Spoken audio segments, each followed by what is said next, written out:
क्या आपको पता है कि पाई एक ऐसा सिंबल है जिसके आगे सुपर कंप्यूटर तक को भी घुटने टेकने पर मजबूर होना पड़ा। पाई की कुछ वैल्यू निकालने के लिए कई लोगों ने अपनी पूरी जिंदगी लगा दी, पर पाई की वैल्यू नहीं निकल पाई। पाई एक ऐसा नंबर है जिसने दुनिया भर में मौजूद बहुत से साइंटिस्ट को सोचने पर मजबूर कर दिया कि आखिर ये इतना खास क्यों है। एक और मजेदार बात तो इसके बारे में ये है कि इस नंबर का great scientist sir Albert Einstein और स्टीफन हॉकिंस के साथ एक बहुत बड़ा कनेक्शन है। और आज के इस एपिसोड में हम पाई से जुड़ी कुछ ऐसे दिलचस्प चीजों को जानेंगे जिसको सुनकर आप पूरी तरह से शॉक्ड हो जाओगे। आपने ये तो सुना ही होगा कि आवश्यकता ही आविष्कार की जननी है, और किसी भी चीज का आविष्कार तभी होता है जब हमें उसकी जरूरत महसूस होती है। जैसे जब हमें लाइट की जरूरत पड़ने लगी तो हमने बल्ब का इन्वेंशन किया, और जब हम इंसानों को अपने प्रियजनों की कमी महसूस होने लगी तो हमने टेलीफोन का इन्वेंशन किया। इस तरह 3500 BC में लोगों को अपना सामान एक जगह से दूसरी जगह पहुंचाना था, और तभी मनुष्य ने पहियों का आविष्कार किया। पर पहिए पूरी तरह से गोल न बन पाने के कारण सामान गिरने का जोखिम बना रहता था और बहुत सी परेशानियां उठानी पड़ती थी। पर जैसे समय बीतता गया वैसे पहिए गोल होने लगे, और लोगों ने समझा कि अगर किसी पहिए का डायमीटर 7 यूनिट है तो उसकी सरकमफेरेंस 22 यूनिट की होनी चाहिए, तभी पहिया गोल हो पाएगा। इसी से इंसानों ने जाना कि किसी सर्कल का डायमीटर और उसकी सरकमफेरेंस का रेशियो एक कांस्टेंट होगा, चाहे वो सर्कल छोटा हो या बड़ा, लेकिन वो कांस्टेंट की वैल्यू हमेशा सेम रहेगी, और उससे नाम दिया गया पाई। पाई ग्रीक अल्फाबेट का 16वां अक्षर है, और उस कांस्टेंट का नाम पाई रखने का एक ये कारण भी हो सकता है कि ग्रीक भाषा में सरकमफेरेंस को पेरीफेरी और पेरीमीटर को पेरीमेट्रिक कहा जाता है। पर आप कहेंगे कि हमने स्कूल में पाई की वैल्यू 22/7 या 3.14285 पढ़ी थी। पर अगर मैं आपसे कहूं कि ये झूठ है, क्योंकि पाई तो एक इरेशनल नंबर है, ऐसे नंबर जो कभी भी रिपीट और खत्म नहीं होते। पर पाई की असल वैल्यू डेसिमल के 5 प्लेस बाद तक है, यानी 3.14159।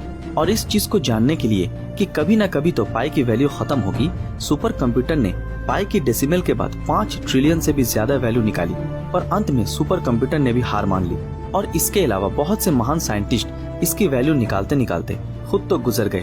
पर पाई की वैल्यू आज भी एक बहुत बड़ा रहस्य बना हुआ है। अब मैं आपको पाई से जुड़ी कुछ अनोखे रहस्यों के बारे में बताऊंगा।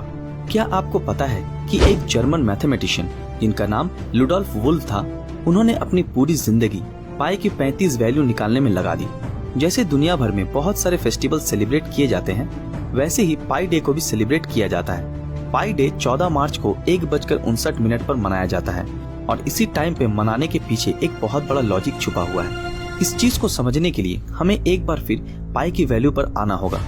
अगर आप पाई के डेसिमल के बाद 2 डिजिट देखोगे, यानी 3.14, तो आप आसानी से पाई डे के पीछे छुपे हुए राज को जान पाओगे। और पाई डे के टाइम को समझने के लिए हमें पाई के डेसिमल के बाद 3 वैल्यू को और देखना होगा, जो कि 3.14159 है। अब आप पाई डे की मिस्ट्री को तो समझ ही गए होंगे। अब आप पाई डे से जुड़ी उन बातों को सुनोगे जिनको सुनकर आप पूरी तरह से हैरान हो जाओगे। और शायद ये एक कोइंसिडेंस है या फिर हमारे कुदरत का एक अनोखा करिश्मा, क्योंकि जिस दिन पाई डे को दुनिया भर में सेलिब्रेट करते हैं, उसी दिन इतिहास के एक ग्रेटेस्ट साइंटिस्ट एल्बर्ट आइंस्टाइन का जन्म हुआ था, और एक और महान साइंटिस्ट स्टीफन हॉकिंस की मृत्यु हुई थी। इतनी देर से हम पाई के बारे में बातें कर रहे हैं, और हमने पाई से रिलेटेड बहुत सी अनोखी बातें जान ली। पर क्या आपने कभी सोचा है कि क्या होता अगर वो पाई डिस्कवर ही नहीं होता?